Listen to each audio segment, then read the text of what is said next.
Oi, gente, tudo bem? Eu estou continuando nesse processo de explorar aqui o anexo de computação. E agora, gente, provavelmente eu vou criar uma série no canal, né, explicando algumas habilidades. E eu estava lendo agora a habilidade do oitavo ano, inclusive no vídeo passado que eu falo sobre autômato, eu comento um pouquinho sobre recursão, né? Então, a ideia é a gente usar a recursão para resolver problemas do nosso dia, né? E ao mesmo tempo também usar algoritmos clássicos sobre manipulação de lista, ou seja, como é que eu consigo criar uma lista e ordenar, tá? Então, primeiro caso, vamos criar uma lista usando a recursão, tá bom? Então, deixa eu pegar aqui meu projeto e deixa eu apertar F11 para a gente ter um pouquinho mais de visão. Então, a ideia é, por exemplo, você quer criar uma lista, né? E aí, normalmente, a gente pode criar o nome da lista, por exemplo, lista um, certo? E essa lista ela começa vazia, mas eu gostaria bastante que ela fosse adicionada elementos. Então, imagine que a gente adiciona números aleatórios nela, então de 1 até 10. E aí a gente vai clicando várias vezes nessa lista, a gente percebe que a gente preenche a lista, né? Então, se a bandeira for clicada, eu peço, por exemplo, para repetir esse processo 10 vezes. E se a gente clicar na bandeira, a gente percebe que essa lista ela é acumulativa, ou seja, o Scratch tem uma característica que ela tem memória. Né? Outras linguagens de programação normalmente não. Então, por exemplo, se a gente for criar uma lista em JavaScript, assim, essa lista vai ter tamanho 10 sempre. Mas no Scratch não. Né? Toda vez quando a gente clica na bandeira no evento da bandeira, esse número ele aumenta. Tá? Então, o que nós normalmente fazemos? Na variável tem a opção de apagar todos os itens da lista. Então, eu apago primeiro e depois eu escrevo em cima. Tá? Então, a gente limpa a memória do Scratch e cria o código. Tá? Se eu fosse querer criar um código como esse usando a recursão, então o que a gente pode fazer? Eu posso criar um bloco, por exemplo, cria lista, e eu vou pedir um tamanho, tá bom? Tamanho da lista. Tamanho lista, tá? Clico OK. E aí o que eu vou conseguir fazer? Bom, eu posso selecionar esse mesmo bloco, né, de adicionar o número da lista, puxo o bloco dentro da lista, ou seja, quero criar com 10, tamanho 10. Tá? Então, o que ele vai fazer? Bom, ele vai criar o tamanho da lista. Inclusive, se eu apertar play aqui, ele vai criar só um número. Tá? Mas a ideia da recursão é uma função que chama ela mesma. Ou seja, eu posso chamar essa função de lista, só que com um tamanho 10 menos 1. Ou seja, eu posso arrastar um operador de subtração, 10, que é o tamanho da lista no caso, né? Ela está sempre referenciada a 10. Eu posso pedir para criar uma nova lista com tamanho 9. Ou seja, agora esse número de 10 ele vem para o tamanho da lista na função defina, ele cria o meu bloco e na sequência eu chamo ele de novo, só que agora que é 10 menos 1, 9. E ele vai fazer isso de novo. Se eu clicar no play aqui, vocês vão ver que a lista vai ser infinita, tá? Isso porque eu não criei uma condição de parada. Ou seja, se o tamanho da minha lista ela for, por exemplo, igual a zero, eu paro. Ou se o tamanho da minha lista for maior que 10, por exemplo, ou se for maior que zero, então se o tamanho da minha lista for maior que zero, eu vou criar uma lista com 10. Então, ou seja, aqui parou meu código. Ou seja, o efeito recursivo é exatamente esse. Eu tenho uma função, eu chamo ela mesma, tá? E se eu não adicionar um critério de parada, é como se eu estivesse fazendo um bloco desse jeito, ó. Assim, com um sempre, tá? Se eu fizer esse processo com sempre, é como se eu não adicionasse o critério de parada. Agora que eu tenho um critério de parada, ele funciona como um bloco de repita. Inclusive, se a gente colocar, ó, a gente vai ter o mesmo efeito e ele não vai parar de rodar. E é exatamente isso que vai acontecer, tá bom? Então, agora sim, a gente tem uma... usando a recursão e a gente cria listas, né?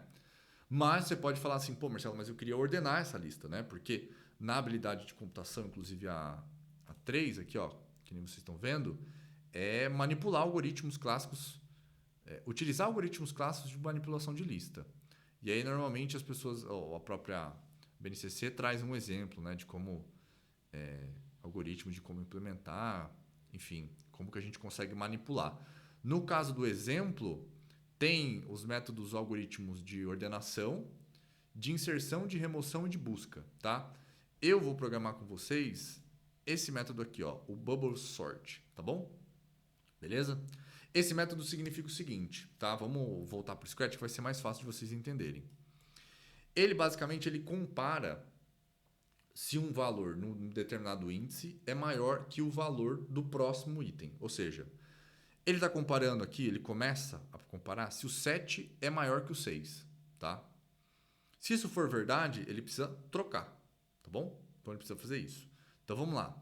Cria uma lista, ordena lista. Normalmente eu adiciono o índice da lista, tá? E eu vou adicionar também o tamanho da lista, tá? Então o que a gente vai fazer? Bom, agora que eu tenho o índice, né? Eu vou pedir para ordenar o tamanho da minha lista. Qual que é a informação que eu tenho que passar? Bom, qual que é o primeiro item da lista e qual que é o tamanho da lista? O próprio Scratch já me dá essa informação, né? Informando, ó, tamanho da lista 1. Então eu posso mandar essa informação aqui para ele, tá? Então, antes de começar a programar aqui, vamos só entender o que está acontecendo. A ideia é arrastar o bloco, por exemplo, item 1 da lista. Item 1 é o 7. Eu vou verificar o próximo índice, ou seja, o índice 2. Se o índice 1 for maior que o índice 2, então se operador ele for maior, ele precisa fazer alguma coisa para a gente, tá? Que é o seguinte. Bom, eu vou ter que pegar esse número 6, tá? Então eu vou armazenar ele em um lugar, tá bom? Vou criar, por exemplo, uma variável auxiliar e eu vou falar o seguinte, ó, eu vou mudar esse valor do índice para o índice 2. Eu vou salvar esse número, tá bom? Porque o que eu quero fazer? Eu quero colocar ele lá na primeira posição, tá? Ou seja, eu vou ter que colocar ele em cima, ele virar o índice e eu apagar esse valor, tá bom?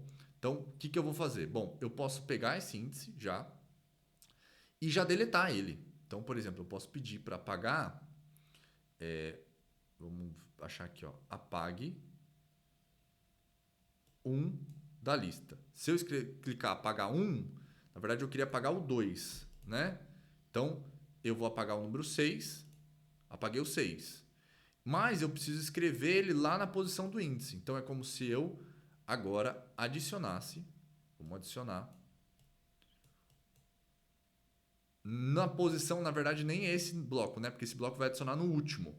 Eu tenho que adicionar na posição 1. Então, eu tenho que adicionar o auxiliar lá na posição 1, tá bom? Então, nesse caso, a gente deveria fazer o seguinte, adicionar a posição 1. Legal? Então, eu troquei os dois valores. Eu peguei o 7 e inverti. Joguei ele para baixo, tá bom? Mas, do jeito que está aqui, a gente precisa trocar esses valores. Porque o 1 da minha função ordenalista é o índice. Então, tudo que tem 1, eu vou adicionar o índice. E o que tem 2 é o índice mais 1, tá? Porque 1 mais 1 é 2. Então, a gente pode arrastar os bloquinhos. Índice mais 1, duplico e eu duplico. Tá bom? Bom, essa condição aqui, ela está dentro de um bloco C. Então, vamos lá. C.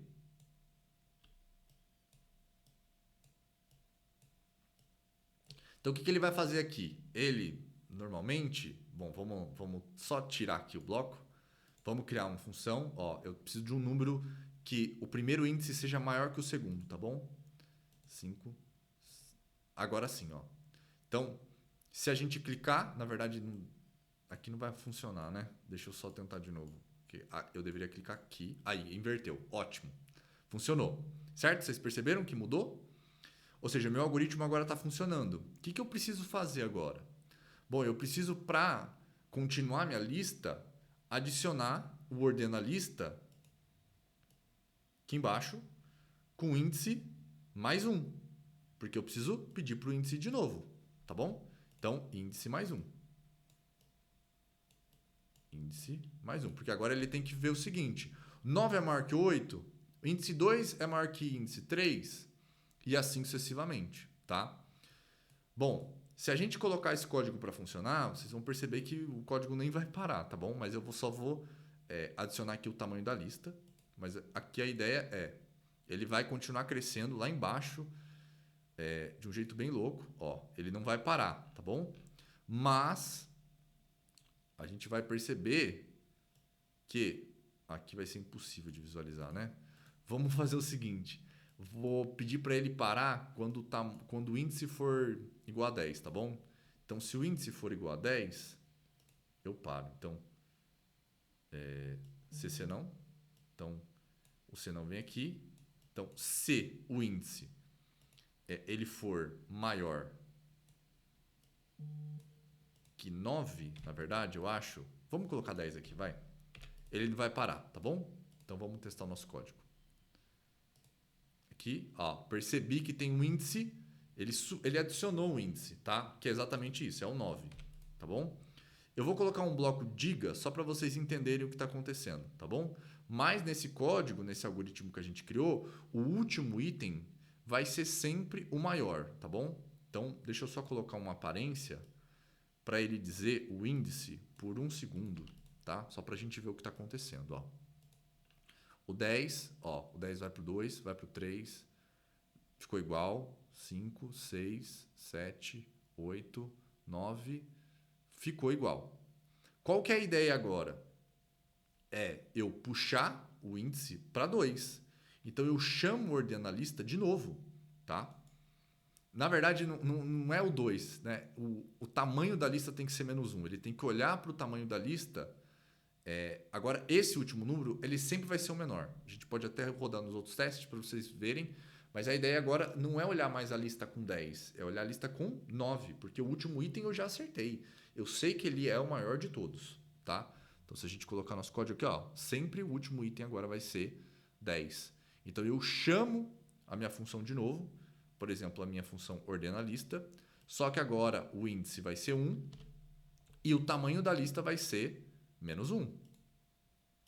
Então, vamos lá. Operador, lista menos 1. E aí, vamos ver o que vai fazer. Ó.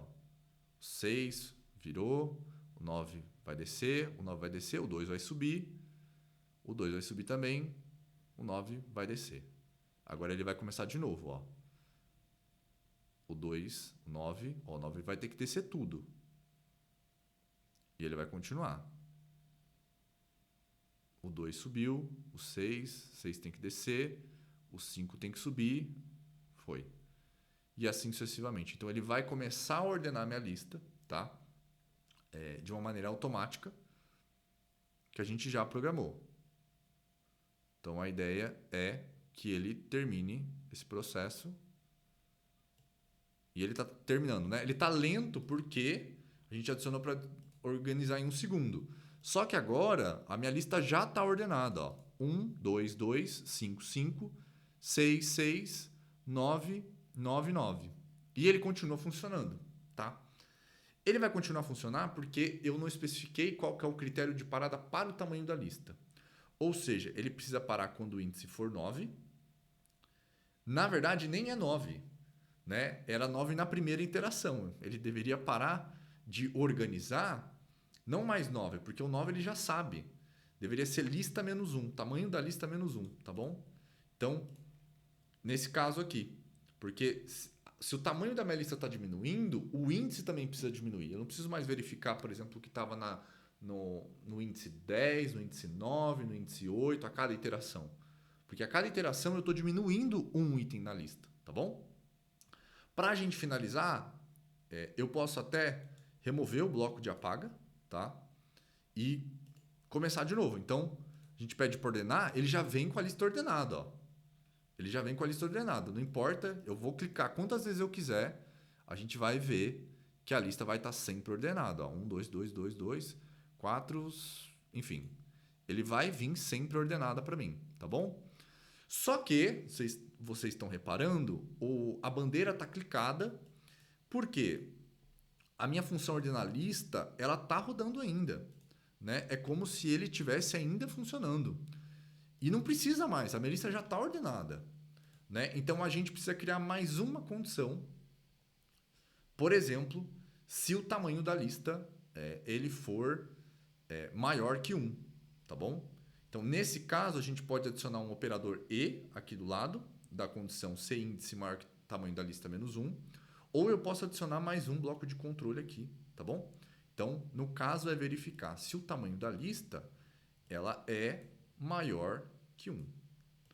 Porque se o tamanho da lista for 0, por exemplo, um número negativo, não faz o menor sentido, tá? Então, agora sim, a gente conseguiu ordenar o nosso código.